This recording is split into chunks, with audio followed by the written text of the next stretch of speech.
जातीय सलोखा तुम्ही नाही टिकवणार तर कोण टिकवणार? मी मुसलमान आहे किंवा मी हिंदू आहे किंवा मी ख्रिश्चन आहे, हा माझा काही गुन्हा आहे का रे?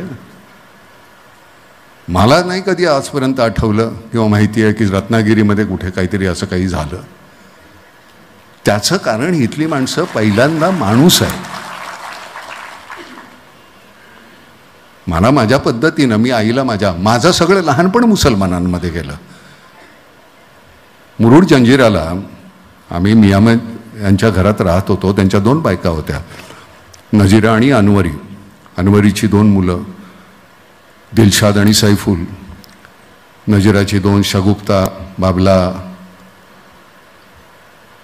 आधीच एक मुलगा होता लियाकत म्हणून. आम्ही लहानपणाचे त्यांच्यातच वाढलोच तसे. एकमेकाच्या सणांमध्ये आम्ही कायम एकत्र होतो. कधी माहिती नाही, त्यावेळी ताबूतमध्ये पण नाचवायचं ना, ताबूत आमचे. तर मला माहिती नाही हा सण आहे तो त्यातला मातम आहे का आहे, मला काही कळायचं नाही. आम्ही लहान होतो एकदम. मग तो लियाकत तो मोठे, पूर्वी ते असे बिस्किटाचे डबे मिळायचे ग्लुकोजच्या, ते पत्र्याचे, आणि ते घेऊन आधी ढाकूमकूम ढाकूमकूम असं वाजवायचं आणि आम्ही नाचत बसायचो. सगळं 6वीपर्यंतचं आयुष्य गेलं माझं तसं मुसलमानांमध्ये. आईला एक दिवस मी विचारलं होतं की आपल्या आणि मुसलमानात काय फरक आहे, त्यानं मुसलमान का म्हणतात, आपण हिंदू कसं आहे? ते म्हणले काय नाही, दोघांची नमस्कार करण्याची पद्धत फक्त वेगळी आहे. आपण अशी करतो, ते असे करतात. अजून काय संस्कार लागतात तुम्हाला? काही गरज लागत नाही. मी कधीही तुमच्यापेक्षा मोठा नव्हतो आणि मी कधीही तुमच्यापेक्षा लहान नसणार, ही वृत्ती ठेवली तर फार सोपं आहे. मेडिकल कॉलेज काढतोस, इथल्या मुलांना इथे इंजिनिअरिंगचं कॉलेज मिळतं, अजून काय लागतं? रत्नागिरी एक कसं गाव होतं मला माहिती आहे ना. मी 50 वर्षापूर्वी कारकीर्द सुरू केली आम्ही, ज्यावेळी नुसत्या ST मधून असे भटकत फिरायचो. आज ह्या गावाला, मग उद्या त्या गावाला, मग आता कुठे चिपळूणला, मग चिपळूण कुठं, मग गुहागरला, असे प्रयोग करत फिरायचो. 50 रुपये मिळायचं एका प्रयोगाचं. खूप होते 50 रुपये.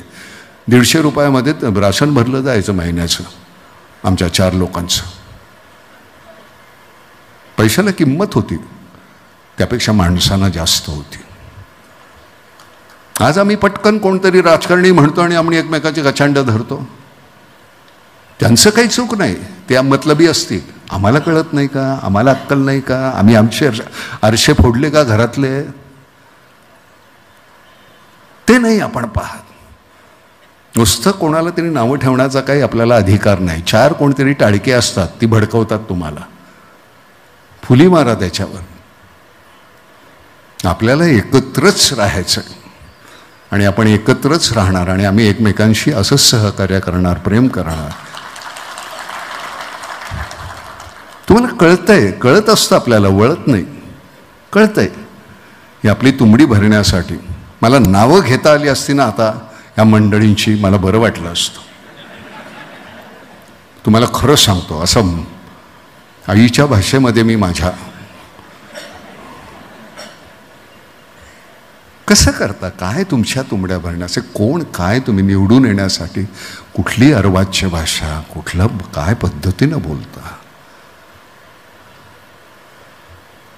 यशवंतराव चव्हाण गेले, लाखभर सुद्धा पैसे त्यांच्या अकाउंटवर, हजारामध्ये सुद्धा पैसे नव्हते.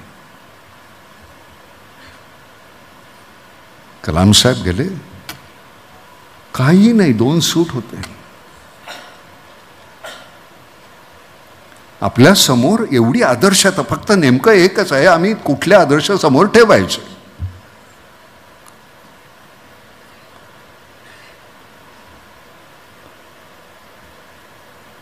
जाणीवपूर्वक तुमच्या माझ्यामध्ये आमचा केवढा काय छान वारकरी पंथ, तिथं तुम्ही संतांच्या जाती आता मांडायला लागलात. हा संत कुठल्या जातीचा आणि तो संत कुठल्या जातीचा?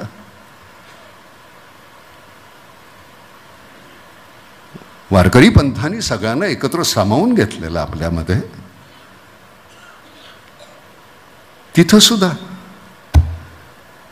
का आता तुम्हाला सत्ता हवी आहे?